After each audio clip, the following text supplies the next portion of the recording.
Hi, everybody. This is very last minute. I am Daphne. I am the host of the Ditching the 9 to 5 Facebook group, as well as the founder of the Free at 50 blog. And I'm coming at you today because this morning, one of the first things I thought of is I was thinking about the branding posts that I've been putting up this week, and some of you have been commenting on. I know there's a need for, all kinds of marketing and help with that. So this morning, I just all of a sudden decided I was going to reach out to my friend Blair, who is coming onto the camera as she's being added. She's a brand strategist. I put my interview with her in the link or in the description of the video. And yeah, so it was super early in the morning, and I just had this thought about I hadn't gone live in a while with another expert. And I reached out to Blair first thing. She's on East Coast time like me, and so excited that you thought this was a good idea, and you had a spot in your schedule that you shot back to me, so we were able to do it. I'm excited. I woke up to a fun surprise that I'm going to be on camera with you today, so I'm loving it. Yeah, I mean, we do chat a lot. We go back and forth, and I really respect, and I'm still working through the course that you have put together because I'm being very thoughtful about it. Some of the stuff in the beginning of the course, which I know we're going to get to, some of the things that entrepreneurs need to focus on. I had already thought about those things, but not in the in-depth, basically the comprehensive way that you present it.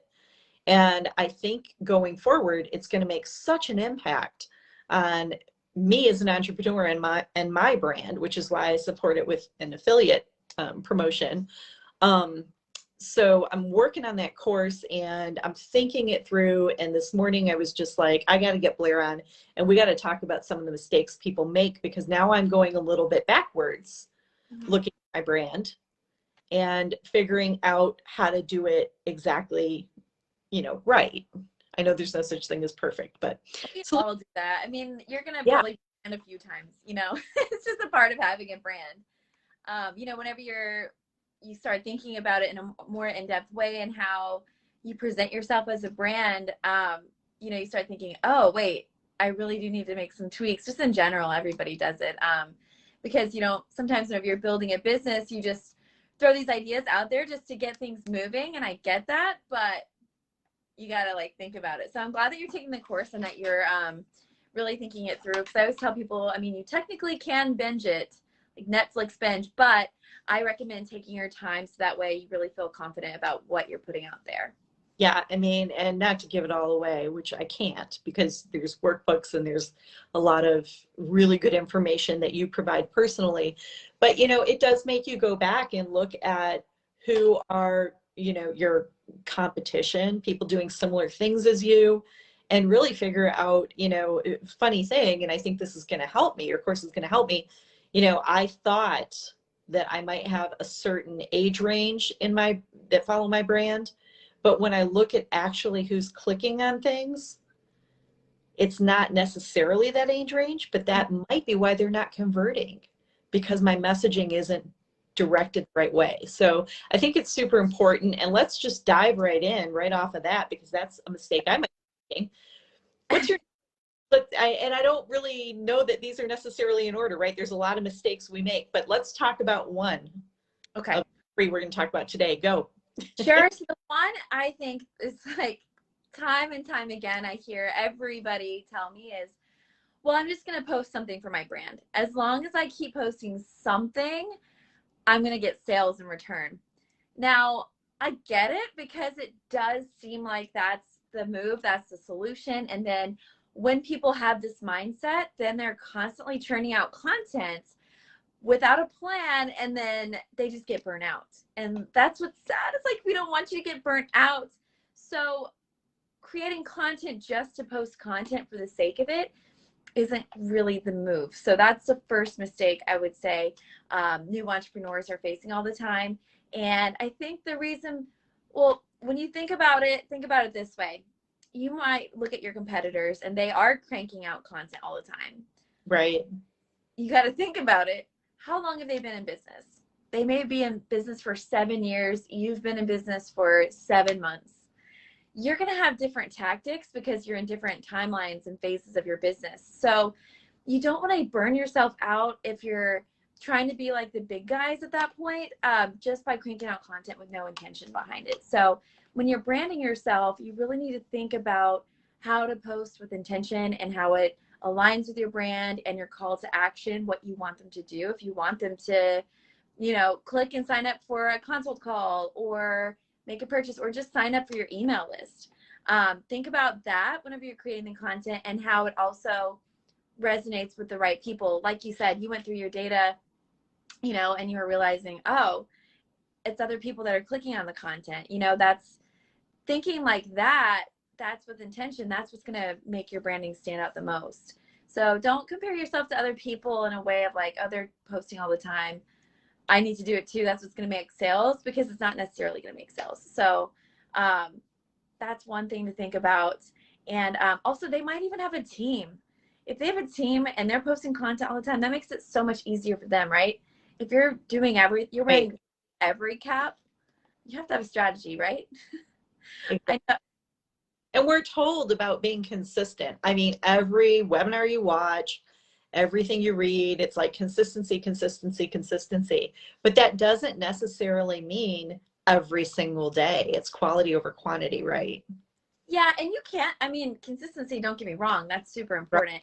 But I'm just saying, like, if you're literally just throwing content and it has exactly brand, you got to just think, does it make sense for my brand? That's the thing. So be consistent about posting for sure, but like, don't just throw something online just because you liked the post or something, You have to be intentional. I love that you said that, to be intentional. Yeah, a way to be intentional is to like sit down and think it through, like set up a plan. If you take a week out of your life and just sit down and like crank out a plan, let's say like an hour a night or something, while you could have Netflix on in the background, who cares? But setting it up is just going to make your content creation so much easier.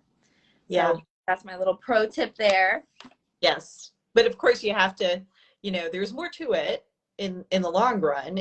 That's great on the front end, but taking a course like yours can really help because it helps you with the messaging. And so even though you might have a call to action plan where you want to grow your email list or whatever it is, you got to be saying the right things with your content too, and understanding your ideal reader, customer, client. Yeah, like I worked with somebody a few months ago, and her messaging was just all over the place. It's just right. Like she was saying one thing, doing another, and saying another thing over here, and then another thing here. And I was like, girl. Yeah. Like, I'm glad you called me because we need to fix this now because it's confusing me. Yes. You just have to make it less confusing or zero confusion, really. Because I always tell people if there's confusion, it's going to be a no for sales. So get rid of that. And that really segues into your second point, right? About your audience size and who your audience is. Next mistake. The second mistake I always see new entrepreneurs face is that they believe that keep their messaging super broad, capture as many people as possible, make it as broad and generic as possible. Essentially, they're not saying that, but that's what they're thinking. So that way they can capture more people. Now, I really understand that because, of course, you want to make sales. Like, hello, you need the lights on, right? Pay bills. You want to capture as many people as possible, but if you're talking so broad, you're not actually going to make that impact with each person. You can't have a message for every person. It's just not going to connect. And if you're not making an impactful connection, you're just going to lose people. They're going to lose interest in you because we all have really short attention spans. So if you're just spreading it that way, and instead of focusing on who actually wants your product and who actually needs your product, they might not even know that they need your product. But if you talk to them a way that is speaking to them, it'll click in their brain and they'll be like, oh, wow, I actually do need help in that area. That makes sense, right? So if you make it make sense for them and you're talking to them like, in a way that connects, that's a way that's going to capture people that are actually going to turn into sales versus before you're talking to this audience, but they're like, yeah, okay, whatever. They keep walking down that grocery store aisle, right? Get something that Right. captures them. They're going to put it in the cart and they're actually going to act on it. So that's Yeah. a big. And it is really hard. I know there's a few bloggers in this group, not a lot, but a few.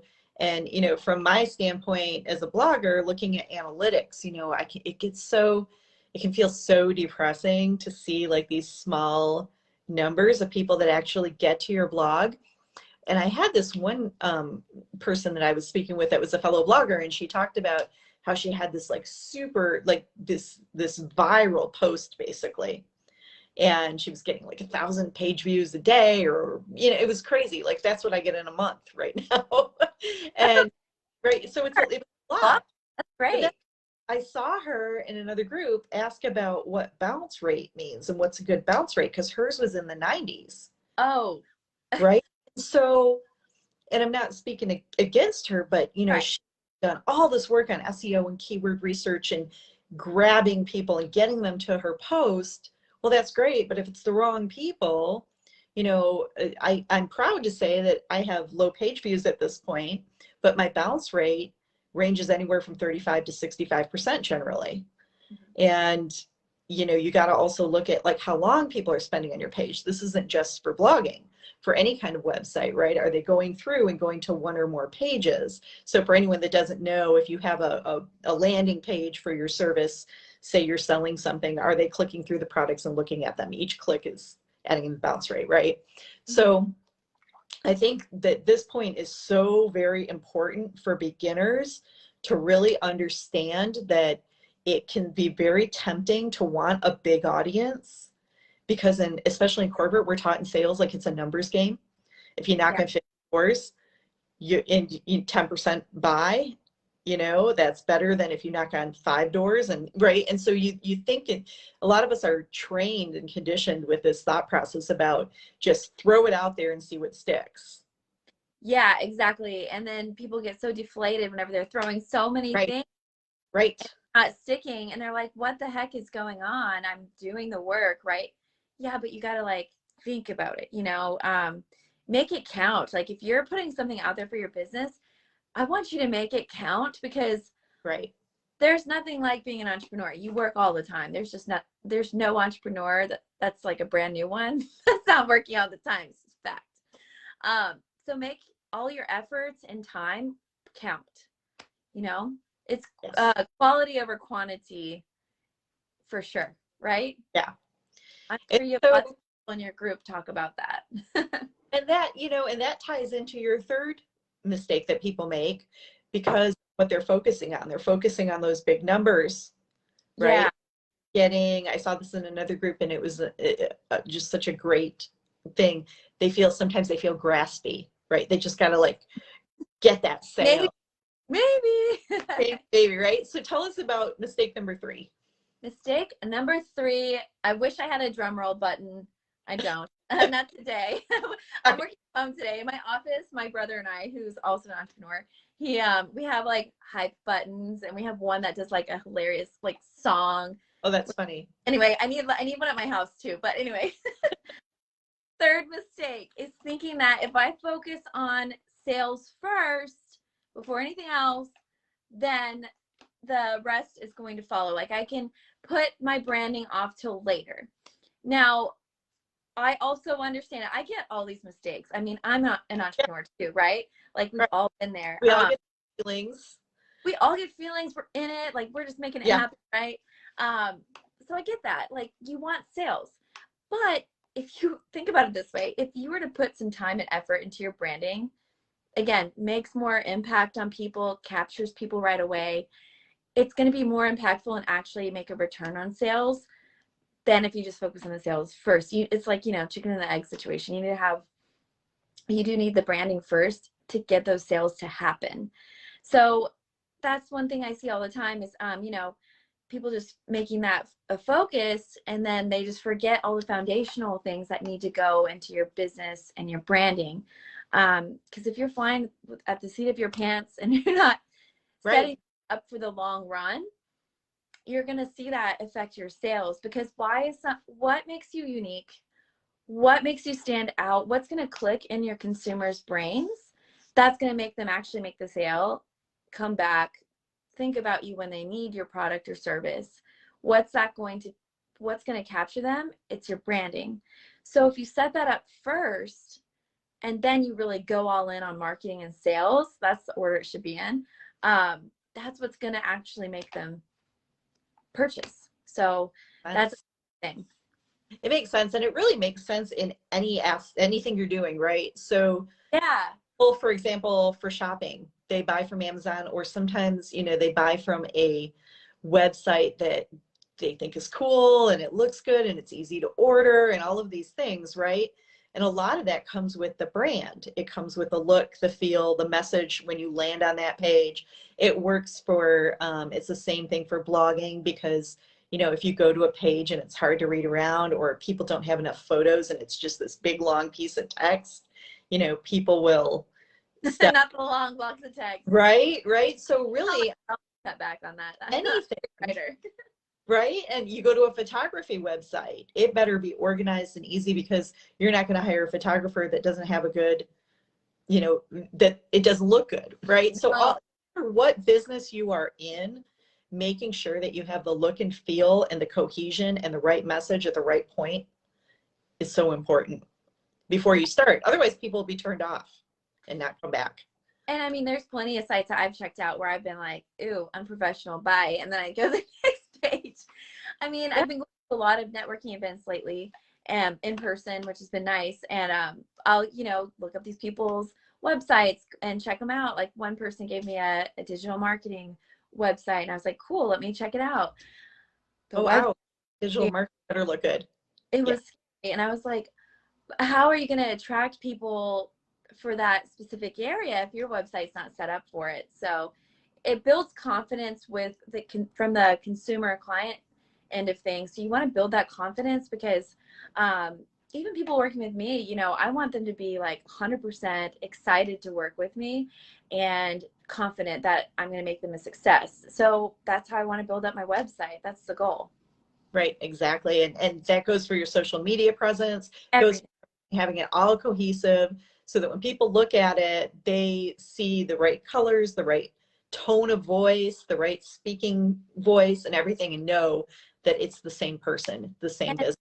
Yeah, every single customer touch point, social, like you said, website, emails that you send them. I mean, literally everywhere, because they're going to be analyzing it whether they realize it or not. But if like one thing's a little bit sketchy or not looking professional, I'm not trying to invest my hard-earned money in that to help my business, especially because I'm running a business. But yeah, so you really need to make sure, like, every touch point, also that they all look, well, we said cohesive, but let's say you're scrolling through Facebook today and you scroll and you're like, you notice something, you're like, click it, because they recognize the brand, like, oh, what does Daphne have to say today? So they click it. That's what's going to make them stop. So what is your brand doing that's going to make them stop as they scroll to read what you have to say? So think about it that way. Like, when you're creating the copywriting image, what's going to make them stop? That's going to be a game changer. But also, while it's on my brain, think about your story too, like how you're presenting yourself, sharing your story. Think about, all the shoe brands in the world, right? There's probably a ton of logos popping up in your head. There's Nike, there's Adidas, all of them. But if you're thinking about brands that make an impact, think about Tom's.